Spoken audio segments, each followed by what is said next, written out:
kimwe n'ahandi hirya no hino ku isi, umubare w'abantu bagenda bagira ibibazo by'impyiko, indwara z'impyiko bagenda biyongera. Kera abenshi bakuze bazi ko ari indwara z'abantu bakuze, ariko uyu munsi tubona n'abana batoya ndetse n'abakiri mu myaka yo hasi cyane usanga nabo bugarijwe n'iki kibazo. Ese ni iki cyaba gitera uburwayi bw'impyiko? Kuki zigenda ibibazo bigenda byiyongera? Ubuvuzi bwabyo buteye gute? Ni iki wakora kugira ngo wirinde?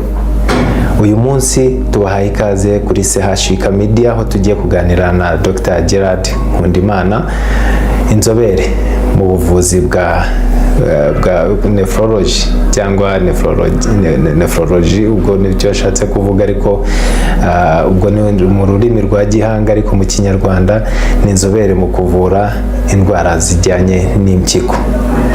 Tubahaye ikaze. Dr. Nkundimana, tubahaye ikaze mu kiganiro cyacu uyu munsi. Murakoze cyane, ndabashimiye. Hanyuma muri makeya, ubundi impyiko, kugira ngo twinjire neza no mu kiganiro abantu bumve impyiko ni iki, zifite akahe kamaro mu mubiri? Murakoze cyane. Impyiko zifite akamaro gatandukanye kandi kuzuzanya n'izindi ngingo zigize umubiri. Mu busanzwe impyiko ziba ari ebyiri, ariko harimo bashobora kuvukana imwe ikaba yakora akazi. Mu busanzwe rero impyiko ishinzwe kuyungurura amaraso, igakuramo imyanda igasohoka. Ikindi ishinzwe gushyira ku gipimo gikwiye umuvuduko w'amaraso, ndetse ishinzwe gushyira ku gipimo gikwiye imyunyungugu no kwita ku buzima bw'amagufa, gukomeza amagufa. Impyiko kandi zikora n'imisemburo itandukanye igenda yunganira umubiri nka vitamini D. Hari n'umusemburo bita erythropoietin ufasha umusokororo gukora insoro zitukura z'amaraso, arizo bamenyereye nka red blood cells. Murakoze. Ubwo rero twinjiye mu ikibazo impyiko. Impyiko, ubundi uburwayi bw'impyiko mu busobanura gute gihanga mu rwego rw'ubuvuzi? Ubusanzwe tuvuga ko impyiko zagize ikibazo mu gihe ino mirimo impyiko zishinzwe gukora itagishoboka. Ubushobozi bw'impyiko bwo kuyungurura bwagiye hasi, ku buryo ki impyiko zikeneye kunganirwa mu buryo bwa gihanga. Hari uburwayi bw'impyiko budasaba ko tubwunganira tuyungurura, ahubwo dushobora gutanga imiti impyiko zikaba zakira zikongera zigasubirana. Niyo mpamvu izi ndwara zikunze kwibasira impyiko dushobora kuvura cyangwa gukumira, nizo dukunze gushyiramo imbaraga nyinshi, kuko kuzivura birahenda. Muri rusange rero hari nk'uburwayi bukunze gufata impyiko butuma impyiko zitakaza poroteyine mu nkari cyangwa amaraso. Izo ndwara rero ubu ngubu mu Rwanda tugeze ku bushobozi bwo kuzipima tukamenya izo arizo no kuzivura, cyane ko muri no minsi no kuri mituweli ubwo burwayi busigaye buvurwa kuri mituweli, ku buryo umurwayi ashobora kwishyura 10%, tukaba twakumira ko agira ibyago kuba yagira uburwayi bw'impyiko buhoraho, aribyo byitwa uburwayi bw'impyiko buri chronique cyangwa chronic kidney disease. Numva ahangaha niho muri nephrology dukunze kwibanda cyane, tubona uburwayi kare tugakora ibyo bita tugapima ibizamini byo mu maraso, ibizamini byo mu nkari, ndetse byangwa tugakora n'ibyo bita biopsy, kuvuga gufata akanyama ku mpyiko gato cyane tukagapima, tukajyana muri laboratoire kakadufasha kumenya uburwayi, tukagenda rero kuri ubwo burwayi naho bwari bugeze, tukagena imiti ikwiriye kugira ngo dukumire ko uburwayi bwagera kure. Hanyuma ni iki gitera uburwayi bw'impyiko, ibyo twakwita risk factors mu ndimi z'amahanga? Murakoze cyane. Hari impamvu nyinshi zitandukanye, ariko ku isi ndetse no mu Rwanda indwara iza ku isonga itera uburwayi bw'impyiko hari indwara ya diyabete, igakurikirwa n'umuvuduko w'amaraso dukunze kwita hypertension. Abantu benshi bamenyereye ku rwego rwa hypertension mu mijyi, mu cyaro baracyabyita umuvuduko w'amaraso, ariko birahagije ko bashobora kubyumva. Hari n'umubyibuho ukabije nawe ushobora kuba imbarutso yo kurwara uburwayi bw'impyiko. Hari n'ubwandu butera agakoko ka sida, nabwo bushobora kuba imbarutso yuko impyiko zakangirika, ariko ku bw'amahirwe ko abantu benshi bafata imiti neza, abarwayi bafite ubwo burwayi bw'impyiko bwatewe na HIV bakunze kuba bake cyane mu Rwanda. Harimo abantu bafite abavandimwe baba baragize cyangwa ababyeyi bagize ibibazo by'impyiko, nabo baba bari ku byago byo kuba bagira ikibazo cy'impyiko. Hanyuma rero uko abantu bakura mu myaka, ubushobozi bwo kurwara bw'impyiko bugenda bugabanuka iyo bafashe nk'imiti, cyane cyane nk'iyi ikunze kuboneka mu mafarumasi bakunze gutanga nta mpushya z'abaganga, nka za diclofenac, za ibuprofene. Nk'iyo bagize umwuma bagafata na za ibuprofene bivura ububabare, bishobora kubabera imbarutso yo kuba barwara uburwayi bw'impyiko, cyane cyane ko nk'umuntu ufite nk'umwuma akafata za ibuprofene, za diclofenac. Diclofenac ituma amaraso agera ku mpyiko aba make, bityo impyiko nayo ikaba yabigenderamo ikangirika. Hari abakunze kuvuga ko hari n'imiti ishobora gutera ikibazo cy'impyiko cyangwa umwijima. Sinzi mwebwe icyo mubivugaho. Hari imiti yaba ishobora kugira uruhare mu kugira ngo impyiko zibe zagira ikibazo? Yego, murakoze. Imiti ikunze kuboneka cyane ni iya diclofenac na za ibuprofene cyangwa za indomethacine. Hari n'imiti dukoresha ububabare, igabanya ububabare, imiti igabanya ububabare. Hanyuma ariko muri ino minsi dutangiye kubona n'abantu banywa inzoga zidafite ubuziranenge, zirimo metanol. Metanol nayo igira uruhare mu kwangiza impyiko. bivuze ko n'inzoga muri rusange nazo uretse n'izo z'inkorano zishobora kuba zifitemo icyo kibazo. Ubunywi bw'inzoga nabwo bushobora kugushyira mu byago. Kuri uyu munsi, kugeza uyu munsi, ubu uretse ko n'inzoga zifite ubuziranenge, ubushakashatsi ubu ngubu bwagaragaje ko nta doze y'inzoga n'imwe iri safe ku mubiri. Ikintu muri ino minsi siyansi aho igeze igaragaza ko nta ngano y'inzoga nziza ku mubiri. Tugira inama abantu kuba bakirinda inzoga igihe bishoboka, ahubwo bakanywa amazi bakirinda umwuma. Ariko ni byiza ko twita ku bantu bakora inzoga zidafite ubuziranenge, kuko ari abazikora zigendeye kuri base ya metanol, kandi metanol yangiza umubiri. Uretse ko igira ingaruka ku mpyiko, ishobora kwangiza amaso, ikangiza ubwonko, ndetse igatuma umubiri udashobora gushyira ku gipimo gikwiye acide na base. Mwatubwiye uburyo mushobora gupima cyangwa diagnosis kugira ngo mumenye ko umuntu afite ikibazo cy'impyiko. Yego. Hanyuma iyo mumaze kubona iki kibazo, ubuvuzi buhari uyu munsi ni ubuhe mu Rwanda? Murakoze cyane. Ubuvuzi buratandukanye bitewe n'aho uburwayi bugeze. Ninde dukunze gupima, ninde bakwiye kwipimisha kurusha abandi uburwayi bw'impyiko? Muri make dukunze gushishikariza umuntu waba ufite umwe mu burwayi bushobora gutera impyiko, umuntu ufite diyabete, ufite hypertension, umubyibuho ukabije, umuntu se waba ufite umufamiliye ufite uburwayi bw'impyiko. Abo nibo bakandida beza bo gupima, tukaba twakumira ko bigera kure. Iyo dusanze bafite ubwo burwayi tubashyira mu cyiciro, hanyuma tukagena imiti bitewe n'aho bigeze. Hanyuma rero abo byamaze kurenga, kagenda impyiko zikaba zigeze ubushobozi bwabo bwarageze kuri stade ya nyuma, bamwe tuvuga ko baba bagize insuffisance rénale chronique cyangwa end stage kidney disease. Abo ngabo bafite amahitamo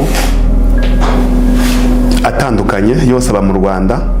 Ukuvuga guhitamo kwa mbere kwiza ni ukuba basimburizwa impyiko kidney transplantation, bakongera bagasubira mu buzima busanzwe, bakagira qualité de vie izamutse. Abadashobora kubona ababaha impyiko cyangwa se abadashobora guhabwa impyiko kubera impamvu zitandukanye z'uburwayi bwabo, abo ngabo bashobora guhitamo ubushobozi bwa dialyse, no kuvuga kuyungururwa kw'amaraso. Tubikoresha dukoresheje uburyo bubiri butandukanye. Hari ukuyungurura amaraso twifashishije imashini, cyangwa tubafasha kuyungurura amaraso dufata imiti dushyira mu nda ikamara igihe runaka, nyuma y'igihe runaka tukayikuramo, ibyo bita dialyse peritoneale. Uretse ko umurwayi ufite uburwayi bw'impyiko budakira, wageze kuri phase terminale, nubwo hariho guhabwa impyiko cyangwa akaba yayungurirwa amaraso, tumuha n'amahitamo. Hari abashobora guhitamo kudakora dialyse cyangwa se kudahabwa impyiko, tukabafasha twita ku bibazo bibabangamiye kurusha ibindi dukoresheje imiti isanzwe. Nabyo biba amahitamo y'umurwayi. Murakoze. Ariko ikijyanye no gusimbuza impyiko, hari abantu bavuga ko akenshi bigorana kugira ngo abe yabona umuntu bahuje, kugira ngo hakazaho n'ikibazo cy'uko rimwe na rimwe wenda umuntu agira impungenge akavuga ati nzasigarana imwe, ubuzima bwanjye n'ubundi wenda nta gihe kinini bizamara. Yego. Ibi ngibi wenda hano muri CHUK ntiturabigeraho, ariko aho bikorwa nk'inzobere mwebwe musanga nta kibazo biteza?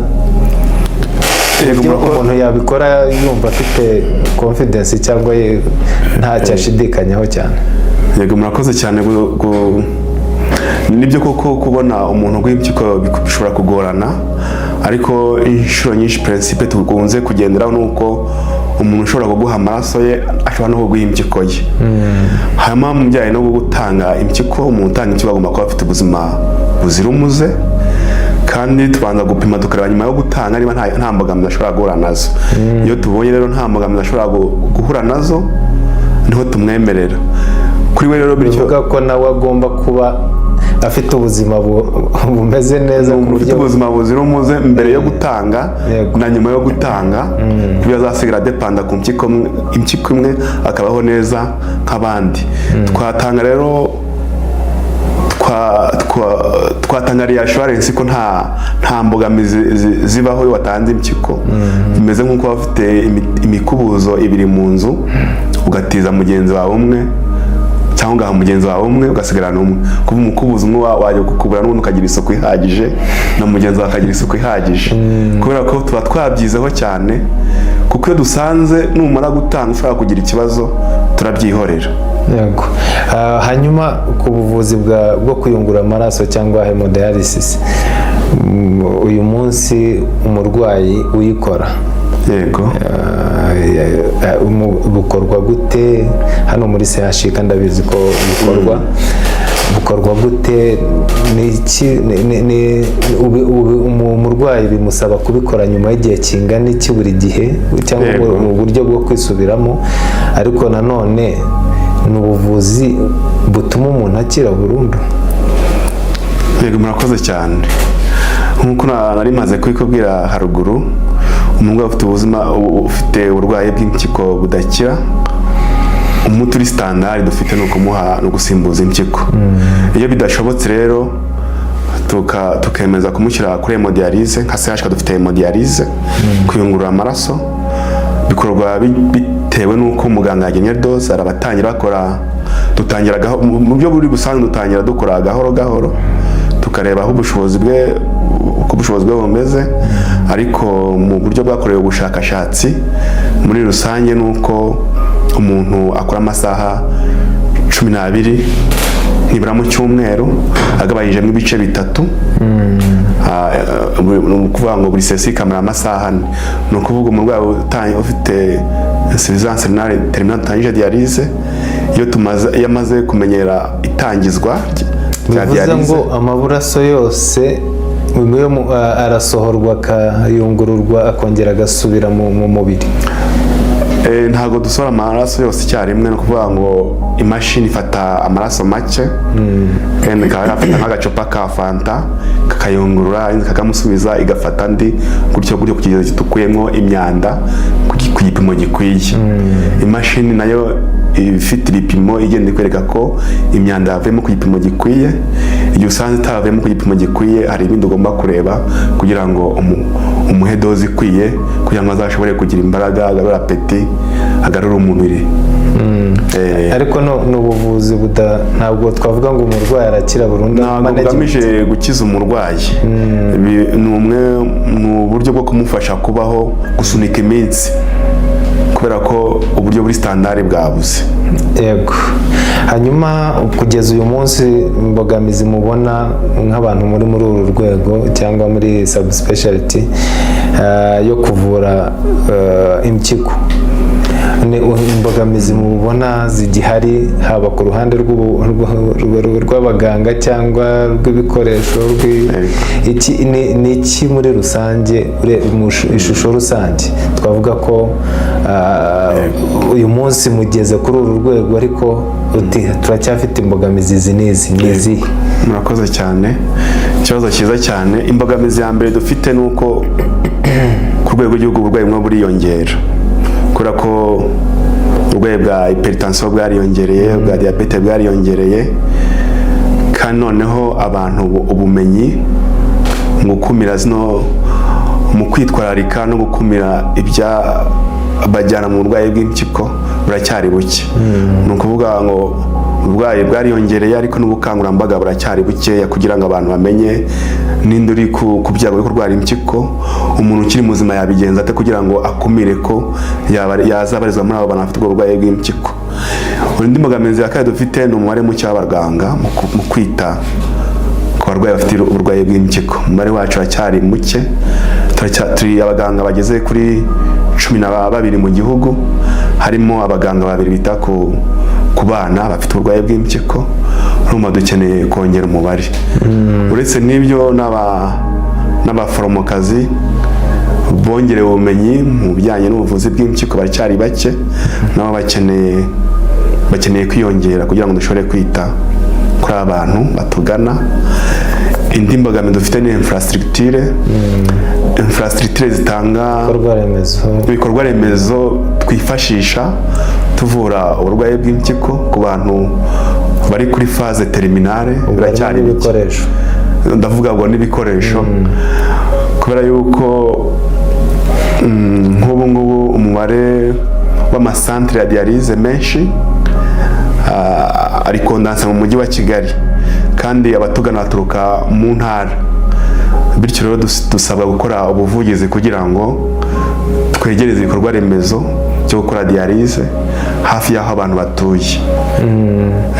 Ibikoresho ntabwo bikiri ikibazo cyane, kuko ibikoresho byo kumenya uburwayi kubupima byo birahagije.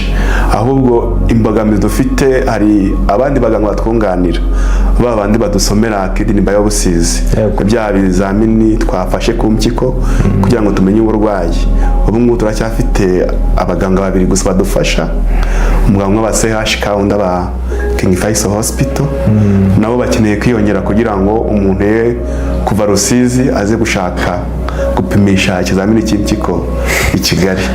Birumvikana haracyarimo urugendo, ariko hari byinshi bimaze kugerwaho nabyo byo kwishimira byibuze.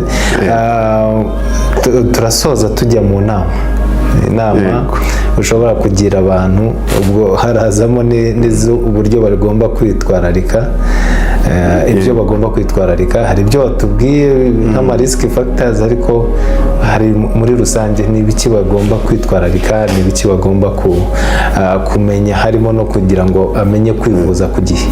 Murakoze cyane. Hari inama 8 mu kwita ku buvuzi bw'impyiko dukunze kugira abantu bose ku isi hose, bitwemeranyijweho. Inama ya mbere ni uko tugomba gukora imyitozo ngororamubiri buri munsi, tukirinda kwicara amasaha menshi kuko bidufasha guhora turi fit. Hanyuma tukirinda no kugira ibiro by'umurengera, kuko twabonye ko iyo udakora siporo ukirirwa umuntu yicara amasaha menshi yagira ibyago bikamuviramo obesite, kugira ibiro byinshi bikabije mwongera amahirwe ibyago bya kanseri ndetse n'ibyago byo kurwara impyiko. Ikindi tugira inama abantu mu gufata amafunguro yuzuye meza kandi akiva mu mirima, akiva gusarurwa, ibiryo bikiri fresh, ibiryo bikiri fresh, kandi ikaba ari ifunguro ryuzuye, kandi tukirinda gushyira umunyu mwinshi mu mafunguro yacu. Ibyo bifasha kugira ubuzima bwiza. Ikindi tugira abantu inama nuko abantu bafite ibyago byo kurwara uburwayi bw'impyiko, kuvuga umuntu ufite diabete, ufite hypertension, ufite uburwayi bwa HIV cyangwa ufite obesity cyangwa umufamiliye warwaye impyiko, ko asabwa kujya kwa muganga nibura rimwe mu mwaka agasuzumisha impyiko akamenya aho zihagaze mu buryo buriregiriye. Ikindi tugira inama no kwirinda kunywa itabi. Itabi nubwo ryangiza ibice bitandukanye by'umubiri, abantu banywa itabi ryinshi cyane bituma amaraso agera no ku mpyiko aba make, buryo impyiko ikangirika, byongera n'ibyago bya kanseri itabi. Ikindi tugira inama abantu ni ukunywa amazi ahagije. Kunywa amazi ahagije ni ukuvuga ngo tugira inama yo kunywa amazi igihe cyose banyotewe, cyane cyane abantu bakora muri environment zishyushye, aho usanga umuntu afite umwuma kubera yuko ugasanga ntiyapfunyitse amazi ari buze gukoresha kugira ngo yirinde umwuma. Ni byiza cyane ko mu bitaro byinshi mu Rwanda basigaye baha amazi abakozi bakanywa, bityo bikabarinda umwuma. Tugira abantu bose inama yo gufata amazi bagakumira umwuma, bakanywa igihe cyose bumva banyotewe. Muri rusange ni hagati ya litiro 1 na litiro 2 ku munsi. Sinakurekura tutavuze ku bimenyetso, kuko uretse ko tutabiganiriyeho, kandi ni ikintu cy'ingenzi cyane kugira ngo umuntu amenye n'ibimenyetso bya bindi. Hari ibyo numvise abaganga muvuga ngo ibimenyetso mpuruza.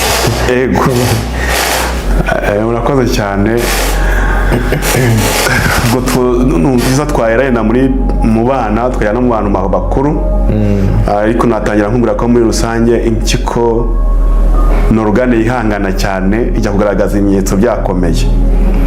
Mu bana rero abakunze kugira ibibazo by'impyiko, uburwayi bw'impyiko, hari abakunze kugaragaza, abana muri rusange bakunze kuba batangira babyimba mu maso, bakabyimba amaguru, mu minsi mike ugasanga muri wose wabyimbye, bakihagarika inkari zisa nkaho zirimo urufuro. Abo ni abarwayi bakunze usanga iyo baje kwa muganga dusanga batakaza proteine mu nkari. Abangaba bafashwe bakavurwa hakiri kare, nk'uko nabisobanuraga, bakunze gukira, kuko ibyago byo kujya kuba bajya kuri faze ya nyuma terminale y'uburwayi bw'impyiko, risque ziba ari nkeya. Ikindi ushobora gufatwa n'uburwayi bw'impyiko ubona wihagarika amaraso, yenda unabyimbye mu rugero. Ikindi iyo baje kwa muganga dukunze gusanga yenda umuvuduko wabo uri hejuru, ugasanga koko baratakaza amaraso mu nkari, baratakaza proteine mu nkari. Abo ngabo ni ya kategori bakunze kugaragaza ibibazo vuba. Hari n'abandi bavukana ibibazo by'impyiko bitewe n'imiterere ya anatomy, ugasanga yenda nk'inkari ntizisohoka neza, nabo usanga kwihagarika yenda bidagishoboka, ugasanga babyimbye. Abo ngabo nabo iyo dukoze ibizamini tubona ibindi byisumbuyeho, ariko nabo akenshi usanga umuvuduko wabo uri hejuru. Mu bantu bakuru rero nk'aba bafite ibibazo bya hypertension na diabete igihe kirekire, bakunze kugaragaza ibimenyetso bitinze, kubera ko nk'uko namaze kwivuga, impyiko ni inyama yihangana cyane, igaragaza ibimenyetso ku buryo bugoranye. Ariko ibimenyetso byagaragaye nabo bakunze kugaragaza kubyimba umubiri, bakagira umuvuduko w'umurengera utari kontrole, hanyuma bakagira iseseme, kuruka, kubera ko iriya myanda yabaye myinshi mu maraso ituma umuntu agira umuze, akaruka, akababara mu nda, rimwe akaba yagira diare, ituma n'amaraso, insoro zitwa plaquette zidakora neza, rimwe na rimwe bashobora kugaragaza ibimenyetso byo kuva. Hari n'abandi bashobora kugaragaza ibimenyetso bitandukanye mu ngingo, kuba yabara mu ngingo zitandukanye cyangwa akaba yakishimagura cyane. Hanyuma rero hari abandi bagira ibimenyetso mpuruza. Abo ni wa murwayi uzasanga amara ikibazo igihe kirekire ntiyamenye ibyo ari byo, ugasanga atangiye ahondobera, mu kanya akabaguye muri koma, mu kanya akabaza ajya anagira ibibazo byo kugagara. Hari n'abandi imyungugu ibana myinshi mu maraso, cyane cyane nk'iyo potasiyumu yazamutse cyane. Hari igihe amaguru gukora binanirana, amaboko gukora binanirana, ubwo ni mbere y'uko umutima uhagarara. Ibyo rero hari igihe usanga umugabo ati mfite uburwayi bw'impyiko, umuganga yambwiye ko bugeze kure, none n'amaguru yanjye ntago arimo akora. Byatangiye imbaraga, numva mu maguru imbaraga ari nshya, none n'amaguru kuyaterura ntibishobora, kuyashingura ntibishobora, ugasanga araryamye ari hariya. Icyo gihe kiba ari ikimenyetso mpuruza. Mu by'ukuri hari iriya myanda bita ire iba myinshi, ikaba yamutera kubabara mu gatuza, ndetse rimwe rimwe akaba yavira iruhande rw'umutima, ugasanga bibaye nabi. Mu by'ukuri rero hari abagaragaza ibimenyetso, hari n'abatagaragaza ibimenyetso bitewe na faze indwara iriho. Turabashimiye cyane Dr. Murakoze cyane. Murakoze cyane ku mwanya wanyu no kuri iki kiganiro gifasha benshi cyane. Murakoze cyane, umunsi mwiza. Yego murakoze. Ni Dr. Gerard Nkundimana, inzobere mu bijyanye n'ubuvuzi bw'indwara zibasira impyiko. Mu kiganiro cyiza tugejejeho, ndizera ko hari byinshi wungutse. Natwe hano kuri CHUK Media icyo tukwizeza ni uko tuzakomeza kukugezaho ibiganiro n'abaganga bizewe, kandi abaganga baguha amakuru yizewe, baguha byinshi mu buryo wakwifata mu ndwara zitandukanye no kuzisobanukirwa n'ubuvuzi buhari. Ibi byose rero nawe kugira ngo ukomeze kudacikwa nabyo, komeza ugerageza ujye hasi ahangaha ukande subscribe, ndetse ukora ibishoboka byose iteka kugira ngo buri kiganiro kigezeho ntikigucike. Uzakomeza kunguka byinshi, ukomeze kugira ubuzima bwiza.